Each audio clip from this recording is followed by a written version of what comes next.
Welcome back. I'm Gila Ross, author of Living Beautifully and host of the Power podcast, where we share short, relatable ideas to impact and upgrade your everyday life. Last week, we spoke a little bit more about ourselves. This week, we're going to look a little bit more about what about when other people are not investing in the relationship in the way that we would want them to invest in relationship. Holding a grudge. Has anyone in this room ever struggled to let go of a grudge? What did or didn't help? What makes it easier or what makes it harder? What makes it easier is trying to realize the big picture and how many times this person did really positive things towards me. Right. Or maybe just realizing it wasn't about you and realizing this person just may be the way they are. And if you can say like maybe they hurt a lot of people, but they just don't care. So just stop taking it personally because it's not about you. I feel like when I hold a grudge, what helps me to get out of it is that I realize ultimately I'm just hurting myself because I'm obsessively thinking about this, whatever is happening. And then it's taking up all of my energy, my like cognitive energy, and it's just hurting me. So I'm like, just get over it. Like, just stop thinking about it. They say it's like punishing yourself for something that someone else did when you hold a grudge. It's Sometimes that other person doesn't even know that they, like you said, they're clueless, like they don't know, just clarifying. right. So clarifying things can sometimes help. Sometimes I like to think like that Hashem like put them in your life to teach you patience. So it's firstly, thank you everyone for sharing, because I think we heard a lot of different ideas and mindsets that can kind of help us let go of grudges. So I wanted to start with kind of what does the Torah expect from how we treat other people. There's a mitzvah in the Torah that's called "V'ahavta," to love others as you love yourself. What comes up when I say that? Sometimes you don't love yourself. So the first step of it is you got to love yourself, right? And it's interesting. One of the things that kind of helps us love ourselves and love other people is recognizing that God created us and put us in this world and is keeping us alive because God has a very specific mission for us. And really, that's like the foundation of our self-worth and our self-love is the fact that God, who created the entire world and billions of people in it, has decided that the world needs you and me and all of us in it today. And that's something, and it's for us and how we look at and love ourselves. And it's also for other people, because just like God decides that I'm necessary, God's also decided that everyone else is necessary. So they also deserve that dignity that comes with it. Can I take it a step further? Because Yes. I think there's something that this concept always amazes me. Like, we're all meant to be here at this time, and everyone else is meant to be here. So like we're all in it together. Nothing happens by accident. Right. Yes, and it's kind of like what Evelina told us is maybe Hashem's sending this person into your life to teach you something or to give you to challenge or enhance or whatever your life in it. But that yes, I love that. It's not just that Hashem decided that this person needs to be alive, but this person needs to be in my life for some reason. So practically, what does it mean, this mitzvah of loving other people? How do we have to treat other people practically? There's a story that's told in the Talmud about someone who wanted to convert to Judaism. I'm just going to give you the shortened version of the story. So he went to Hillel, who was one of the Talmudic sages, and he said to him, "Teach me the whole of Torah while I'm standing on one foot." And Hillel told him, he said, "That which is hateful to you, do not do to others. All the rest is commentary, go and learn." That's the whole sentence that he taught him. We could try it out, but you can stand on one foot and you'll see that you can learn that, right? So what is he telling him? The things which are hateful to us, the things that we don't enjoy when other people do, we're not allowed to do with that to other people. So things like, for example, respecting other people's property, the way we talk about other people, the way we treat them, all of that is based on the premise of that, just like we want to be treated with respect, with dignity, with kindness, that's how we have to treat other people. So that's kind of like the foundation and the basis of what we have to know going into our interactions with other people. You may or may not have noticed that it doesn't always come back the same way, right? So what happens when other people are not treating us, when someone else does something wrong to us? What happens then? What should our reaction be? Well, to give them the benefit of the doubt. Right. Yeah, and that's kind of what we spoke about a little bit last week. It's interesting because if you look at the Torah, for example, the written Torah is all about how we have to treat other people.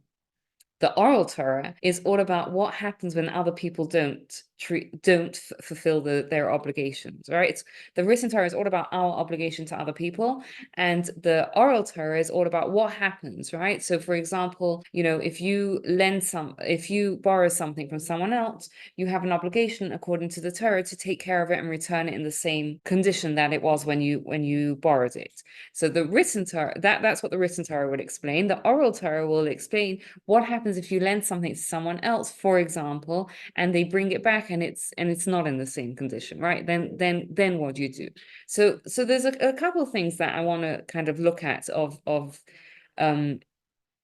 before we even sort of delve into what are our obligations when other people do wrong to us. And the first thing is that there's only one person whose behavior we can control, and that is ourselves. Yet it's important to know that a relationship is kind of like a dance, meaning that if one person changes their steps in the dance, then it changes the whole dance. So what's important to kind of know is that, yes, I can only control my behavior, and that's where my focus has to be. And we also have to know that by me changing my behavior, I could potentially change the relationship. And on Monday, someone shared a beautiful story, which I'm gonna repeat here, where she was saying that one of her children's mother-in-law, they had a very tense relationship. The mother-in-law was living with the kids, and when she went to visit, like, she didn't come out the whole time, and she was so hurt and upset by it. She said, I'm not coming back again to visit you, to her kids, if the mother-in-law is gonna be staying with them. What happened is that it ended up going that she went back to visit, and happened to be the mother-in-law was staying there again at the time. And she said what she did is beforehand, she realized this is a situation that she's walking into. And she reached out to her kid's mother-in-law and said, will you meet me for lunch? And the mother-in-law was completely confused by this. And she turned around to her kid and said, why does your mother-in-law want to meet me for lunch? And the kid's like, I don't know. And the kid turns around to his spouse and says, why does your mother want to meet my mother? And no one knew what was going on. But they met. And they had lunch for a couple of hours, and the way she said it is, it turns out this mother-in-law is just a very lonely person, and she doesn't have all the things that this woman has in her life, and she struggled with that. They're not best of friends now, but they're in a situation where it's tolerable, right? Where she went and it was fine for her to be in the same house as the mother-in-law. I thought it was just such a powerful story because it shows us how you can only control your behavior, yet that has such an impact on the relationship. So that's the first thing to kind of bear in mind. The second thing to bear in mind is that we crave balance in relationships. When I talk about balance, I'm not talking about equality, because I don't think we can ever really have an equal relationship. And it's not something we kind of want to strive for, where, you called me once, so I'll call you once, right? Now it's your turn to call me back, and now it's your turn. And, but we want to strive for a balance that we feel more or less we're both putting the same amount into the relationship. And there's three ways that a relationship can get unbalanced. One of those ways is when someone does something wrong to you. Right? So let's say you have two people, they're in a sort of balanced relationship, and then someone does something really not nice, right? So one of them is down here and one of them is up here. That's a very unbalanced relationship. It's not a relationship we want to be in at that point. Another way that a relationship can get unbalanced is if one of the people in the relationship does a favor, like a really big favor to the other person, right? Let's just say you save their business or whatever, right? It can be a little bit uncomfortable if this person has given you this big favor and you kind of feel like, oh my gosh. And the third way that a relationship can become unbalanced is if one person is much, much greater than the other person. You know, it just makes you feel a little bit less than intimidated or something. So what's our natural reaction, our gut reaction when a relationship becomes unbalanced in one of those ways, right? And how do we naturally try to redress the imbalance? I mean, if somebody did something really big, then I would make it a point to be giving with that person. Okay, so if someone does a favor for us, we want to retaliate and do a favor for them. I'm out. I'm out of here. Yeah. Okay, No, no, That's why. I'm saying it's not, it doesn't necessarily have to be the best way, but what's our natural reaction? One of our natural reactions can be like, I'm out of here. I'm not saying these are the best ways. In fact, I would argue and suggest that these are not ideal ways. Even with a favor, it's not ideal. Firstly, it's not always practical, right? Let's take an extreme example, right? Let's say someone saves someone else's life. Can they retaliate? Not necessarily, right? What are you going to do? Put them in a life-threatening situation so you can save their life? Like you can't always do that. And definitely when it comes to like someone does something, someone betrays a confidence, is the right thing to betray their confidence? No. So in the heat of the moment, that's, you know, someone says something really not nice to you, we might say something really not nice back to them. We're not in the heat of the moment. We recognize that that's not always the best thing to do. Instead, there's something that, if you think about it, doesn't actually make sense, but it's kind of like this miraculous thing that God has given us that helps us redress the balance in the relationship. And what is this thing? So we learn about it from the teshuvah, the repentance process, and it's called vidui, confession, right? What is vidui? It shares a root with three words, right? Vidui, which is a confession, which is to give thanks, and hoda'ah, which is to praise.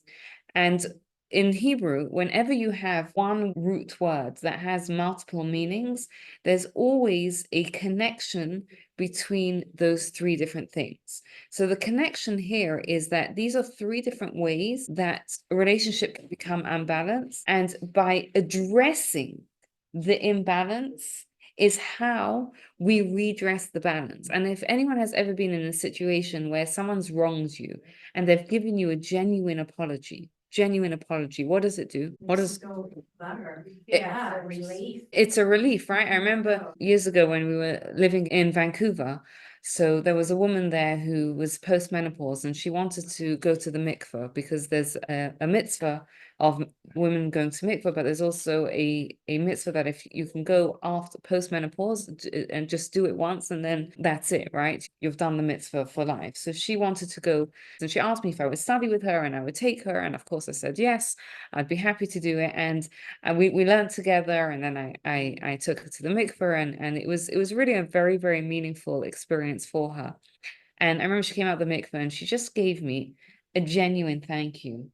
And it was exactly what she could have given, right? Like she could have given me a gift or whatever, and the genuine thank you it meant more to me than that. What was it? It's because it's almost this miraculous thing that we have an imbalance in a relationship. And if we can redress that, if we can address that imbalance genuinely, and whether that is by apologizing for what a person's done, or it's by thanking a person, like the sincere gratitude for what a person, recognizing what a person's done and thanking them for it, or even if someone is, you know, take it back to that friend that's always the kindest person in the room. If we can genuinely turn around to that person and say, wow, I really appreciate that about you, it redresses that imbalance in that situation. Something to bear in mind that it's such a powerful, powerful tool that we can use in our relationships when things get unbalanced. Now, what happens when someone else is doing something and they don't apologize to us, right? So there's a mitzvah, which is, I personally think, is a very hard mitzvah. Two mitzvahs, actually. And one of them is not to take revenge. And the second one is not to bear a grudge. So we're not allowed to retaliate. We're not allowed to take revenge. And we're not even allowed to bear a grudge against a person.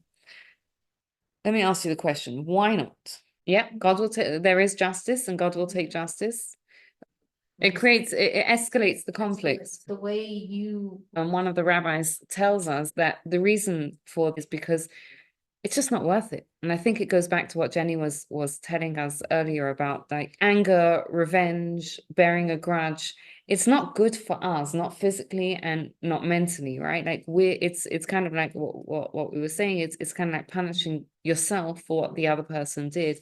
And if you think about most things that someone does, it's not worth the aggravation that taking revenge or holding a grudge is going to take. Interestingly, in the Torah, there are a few exceptions to it. For example, not nowadays, you can't do this nowadays, but in the time when we lived in Israel and we had a temple, if someone accidentally killed a loved one, then the family was allowed to avenge their blood and of the person that was killed. The reason being there is because there are some things that are worthwhile, right? And God forbid, like someone killing the loved one of a person, like that's a big deal, right? What he's telling us is that most of the things that we tend to get upset and frustrated and angry about are not worthwhile taking revenge or holding a grudge. Yeah, there are exceptions to some of the things. What about when we're insulted? do not insult back, hear themselves slander, but don't respond. Act with love and rejoice in tribulations, meaning these challenges of these scriptures states that those who love him are like the sun rising with all its might. So I want to just point something out from this. This is a very high level, right? That's it's basically saying that someone who's insulted but doesn't insult back, right?